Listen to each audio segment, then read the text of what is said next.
The Bruins' first line was not pleased with its performance in Game 3, a loss to the Toronto Maple Leafs. For all the X's and O's, for all the skill they have, their defining factor is their heart.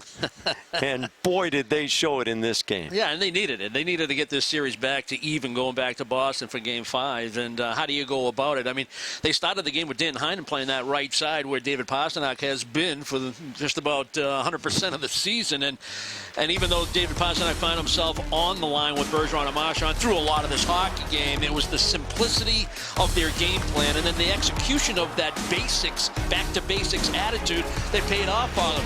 Brad Marchand with a beautiful goal on the weak side behind Zaitsev. A beautiful 2-on-1 with David Pastrnak. Again, Marchand with a beautiful pass, but it started in the defensive zone when Patrice Bergeron created the 2-on-1 with a defensive play on the power play. Back on the same page, back in sync. Great pass again. Marchand finds Pastrnak for the one-timer. Nice response game 2 from Pastrnak. You know, he was a target, took a number of big hits in Game 3.